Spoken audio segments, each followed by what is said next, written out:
오늘은 사무엘하 10장 1절에서 19절까지 말씀을 함께 읽었습니다. 오늘 본문의 배경을 보면요, 암몬 왕 나하스가 죽었어요. 이 소식을 들은 다윗은 그날의 은총을 베풀기 위해서 신하들을 보내게 됩니다. 그래서 그들이 그 나라에 갔을 때에 한운의 그 신하들이 이들이 이 땅에 온 것은 정말 화평을 위해서, 은총을 베풀기 위해서, 왕의 아버지가 죽었기 때문에 슬퍼하기 위해서 이 땅에 온 것이 아니라 이 땅을 염탐하고 이 나라를 멸하기 위해서 그들이 왔습니다 라고 한운에게 이야기를 하죠. 한운은 그 이야기를 듣고서 동의를 합니다. 맞다, 정말 그들이 우리를 멸하기 위해서 이 땅을 염탐하러 왔구나 라고 하면서 그 사신들에게 어떠한 행동을 하게 되냐면요, 4절 말씀을 보니까 이에 한운이 다윗의 신하들을 잡아 그들의 수염 절반을 깎고 그들의 의복의 중동 볼기까지 자르고. 지금 수염을 깎았다고 하는데 수염을 그냥 깎은 것도 아니고 반을 깎았잖아요. 고대 근동에서는 이 수염을 권위의 상징으로 여겼어요. 그렇기 때문에 수염을 깎았다는 것은 엄청난 수치와 모멸감을 주는 것인데, 거기나 더해서 반을 잘랐다는 것은 정말 우스꽝스러운 모습이잖아요. 그렇게 수치를 줬다는 것이죠. 그리고 그들의 의복에 중동 볼기까지 잘랐다는 것은, 그 당시의 의복은, 또 중동 쪽의 특별히 의복은 이렇게 원피스처럼 입었었거든요. 그렇기 때문에 중동 볼기까지, 엉덩이까지 이렇게 잘랐다는 것은 그들의 하체가 다 보이게끔 했다는 것입니다. 엄청난 수치와 모멸감, 그리고 그들을 무시했다는 것이죠. 이것은 신하들을, 이스라엘 그 다윗의 신하들을 무시한 것이 아니라 그들의 왕 다윗을 대신해서 온 거잖아요. 다윗을 그렇게 무시하고 수치스럽게 모멸감을 주는 행동들이었다는 것입니다. 얼마나 한운이 지금 어리석은 모습을 보이고 있는 것입니까? 다윗은 선을 베푸는데 한운은 지금 악으로서 갚는 모습을 볼 수가 있어요. 이 모습을 보면서 참 나의 모습이 이렇지 않나라는 생각을 해보게 되었습니다. 하나님이 오늘도 내게 크신 은혜를 주시는데 그 은혜에 감사하지 못할 때가 많아요. 그것도 원망과 불평할 때가 있고, 또 하나님의 은혜로 내가 이제 하나님의 친백성, 하나님의 자녀가 되었음에도 불구하고 내가 하나님께 가까이 가는 것이 마땅한데 내가 죄를 더 가까이 하고 하나님을 떠나 살 때가 더 많다라는 것입니다. 전능하신 하나님이 우리에게 구원을 베풀어 주신 그 하나님 앞에 내가 늘 감사하며 그 하나님의 나에게 선을 베풀어 주시고 나를 구원하신 그 은혜를 베풀어 주신 그 하나님 앞에 늘 감사하며, 그렇기 때문에 내가 하나님의 말씀을 가까이 하고 하나님과의 더 친밀한 교제 가운데 있어야 함에도 불구하고 하나님 앞에 악으로 갚는 경우가 얼마나 많은가. 오늘 이 아침 저와 여러분이 내가 하나님의 은혜를 받았음에도 불구하고 그 은혜를 악으로 갚은 적은 없는지, 내가 그 은혜에 대해서 감사하지 못할 때가 있지는 않는지, 내가 더 하나님을 가까이 가야 되는데도 불구하고 또 세상을 가까이 하고 또 죄를 가까이 하고 있지는 않는지 돌아보며 이 아침 하나님 앞에 또 회개하며 하나님께 은혜를 구하며 나아가는 시간 되기를 간절히 바랍니다. 그렇게 한운이 그렇게 자기가 저지른 행동들에 대해서 이제 책임을 져야 되잖아요. 그들이 이스라엘의 상대가 되지 않는 것을 알았기 때문에, 이스라엘이 얼마나 강한지 알았기 때문에 용병을 돈으로 사들이기 시작합니다. 지금 이 시대에 이스라엘이 강대국 중에 하나였기 때문에 이들의 그 암몬 나라 스스로가 다윗과 싸울 수 없어요. 상대가 되지 않는다는 걸 알았기 때문에 용병들을 고용하기 시작해요. 이 소식을 들은 다윗은 7절 말씀에 다윗이 듣고 요압과 용사의 온 무리를 보내매, 지금 다윗은 요압과 용사의 온 무리를 지금 보냈다라는 것입니다.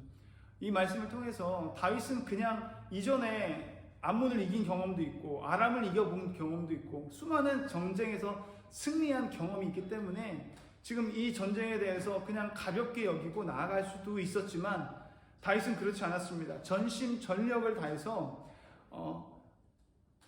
전력을 갖추어서 지금 이 전쟁을 준비하는 것을 볼 수가 있어요. 저와 여러분, 어제 전쟁에서 승리했다면 오늘 또 전쟁이 없다고 할 수 없습니다. 또 전쟁이 있고 오늘 전쟁이 있어서 이 전쟁에서 싸워서 승리했다면 또 내일 전쟁이 없는 것이 아니라 전쟁이 또 있을 수 있다는 것입니다. 근데 그 전쟁에 대해서 우리가 경히 여기면서 나가면 안 된다는 것입니다. 우리가 잘 알고 있는 요단강을 건너서 여리고성을 무너뜨린 사건을 우리가 너무나 잘 알고 있습니다. 이스라엘은 자신들의 힘으로 그 여리고를 이길 수 없다는, 그 여리고성을 무너뜨릴 수 없다는 사실을 너무 잘 알았기 때문에 전적으로 하나님을 의지함으로 결국 그 여리고성을 무너뜨리는데, 그 다음의 성인 아이성을 무너뜨릴 때는 어떻게 했어요? 그것을 너무 경히 여겼어요. 사실은 그 아이성은 정말 작은 성이었고 그들의 힘으로도 이길 수 있는 성이었기 때문에 자신들이 이긴 경험과 그 이전에 더 큰 승리를 했기 때문에 그 전쟁은 우리가 너무 쉽게 이길 수 있을 것이라고 생각을 했던 거죠. 근데 사자성어 중에서도 그런 말이 있잖아요. 경적 필사. 반드시 지는데 왜 지냐면 적을 너무 가볍게 여기면은 진다라는 거죠. 다윗은 그러지 않았습니다. 다윗은 그 전에 수많은 전쟁, 큰 전쟁, 그 많은 전쟁을 이겼음에도 불구하고 이번에 또 전쟁이 일어나는 이 상황 속에서 경히 여기지 않고 전심전력을 다해서 준비했다라는 것입니다. 이후에 오늘 본문 말씀에 또 이 비슷한 말씀이 나오는데요. 지금 암몬 족속들을 물리쳤어요. 물리치고 나서 이제 용병 중에 한 나라였던 그 아람계 나라 사람들이 패망했다는 소식을 듣고 하닷 에셀이라는 사람이 하닷 에셀이 사람을 보내서 강 건너쪽에 있는 아람 사람을 또 불러내가지고 전쟁을 또 일으키고 준비하고 있는 것을 볼 수 있거든요. 전쟁은 끝나지 않습니다. 저와 여러분이 인생을 살아가면서 주님을 만나는 그날까지 죄는 끝까지 우리의 발목을 붙잡고 우리를 넘어뜨리려고 할 거예요. 오늘 내가 그 죄와의 전쟁에서 승리했다면 그것으로 끝나는 것이 아니라 내일 또 더 큰 죄가 우리를 붙잡을 것입니다. 넘어뜨리게 하고 유혹할 것이에요. 그렇기 때문에 저와 여러분들은 이 전쟁에서 전심전력을 다해서 준비해야 될 줄 믿습니다. 지금 요압이요, 자신들의 그 용사들을 엄선해서 특공대를 지금 만들어 놓고 12절에 이렇게 이야기하는 것을 볼 수 있습니다. 너는 담대하라. 우리가 우리 백성과 우리 하나님의 성읍들을 위하여 담대히 하자. 여호와께서 선히 여기시는 대로 행하시기를 원하노라 하고, 지금 요압이 담대하라 라고 말씀을 하고 있어요. 이것은 그냥 인간적인 차원에서 정말 힘내야 돼, 열심을 가져야 돼, 용기를 내, 막 이런 것이 아니라 하나님의 말씀을 의지함으로 지금 담대하라고 말씀하고 있는 거예요. 지금 이 말씀은 마치 여호수아와 모세의 때와 같이 하나님이 그들에게 말해준 것처럼 강하고 담대하라, 내가 너와 함께하리라 한 그 말씀을 의지함으로 지금 자신의 용사들에게 선전포고를 하며 나아가는 것입니다. 하나님이 우리와 함께 하신다. 이 전쟁은 하나님께 속한 것이다. 우리가 그 어떤 것보다 하나님을 의지하며 나아가야 된다. 그러면서 우리 백성과 우리 하나님의 성읍들을 위해야 한다. 하나님의 나라를 위해서, 하나님의 영광을 위하여 우리가 담대히 하며 나아가자. 내 뜻을 이루기 위한 것이 아니었어요. 내 영광을 위해서 이 전쟁에서 승리하자가 아니라 하나님의 영광을 위해서 승리하자 라고 나가는 것이죠. 그리고 여호와께서 선히 여기시는 대로 행하시기를 원한다고 말하고 있어요.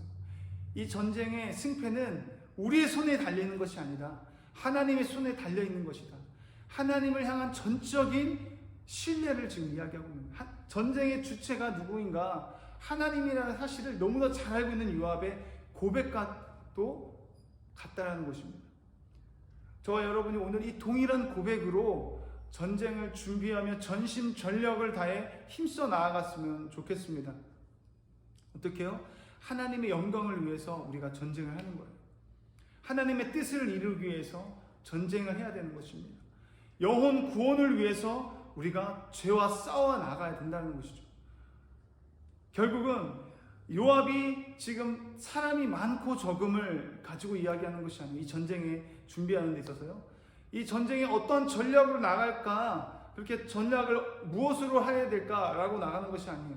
이 전쟁을 어떻게 승리를 해야 될까, 그런 고민을 하면서 자신의 경력과 그 노하우를 가지고 나가는 것이 아니라 오직 하나님의 말씀을 무장함으로 나아가는 것을 볼 수가 있습니다. 이 마지막 때에 저와 여러분이 정신을 차리고 근신하여서 깨어 무시로 성령 안에서 기도해야 될 줄 믿습니다. 베드로전서 4장 7절 말씀을 보니까요, 만물의 마지막이 가까이 왔으니 그러므로 너희는 정신을 차리고 깨어 근신하여 기도하라. 저와 여러분, 말씀으로 무장해야 됩니다. 그리고 깨어서 정신을 차리고 성령 안에서 무시로 기도할 때에 우리가 이 전쟁에서 승리하게 될 줄 믿습니다. 아멘. 그렇게 전쟁을 말씀으로 무장하고 기도로 무장함으로 지금 요압은 이 전쟁을 나아가게 되었고, 그렇게 싸우러 나아갔을 때 그들이 암몬 사람들이 그 앞에서 도망했다라고 말하고 있어요.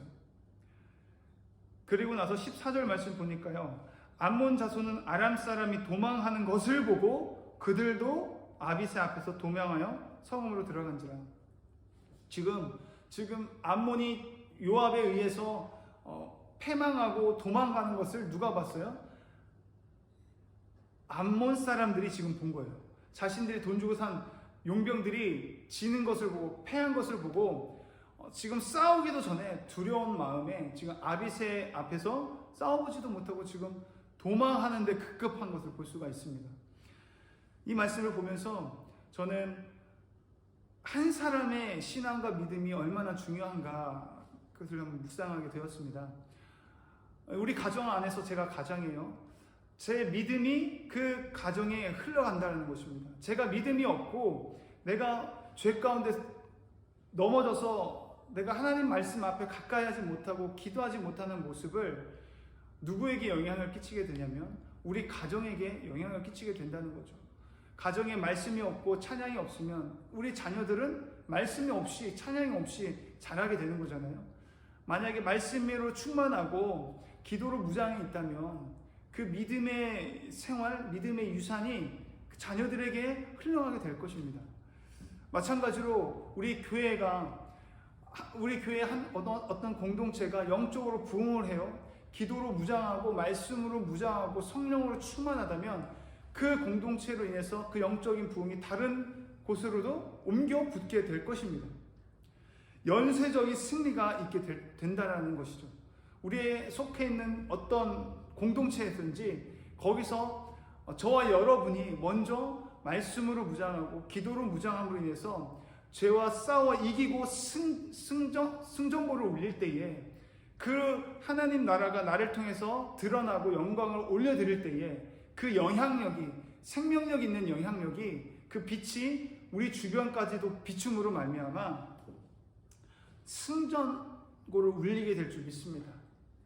영적인 부흥이 일어나고 정말 그곳이 생명이 살아나는 역사가, 그 어둠이 빛 가운데 비춰지는, 생명의 빛이 비춰지는 그 놀라운 역사가 저와 여러분의 삶 가운데, 가정 가운데, 그 공동체 가운데, 우리 교회 가운데 있게 되기를 간절히 원합니다.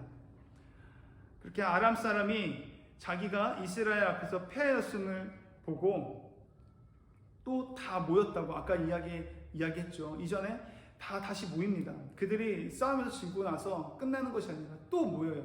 끊임없이 원수들은 모여서 하나님을 대적하게 된다는 겁니다.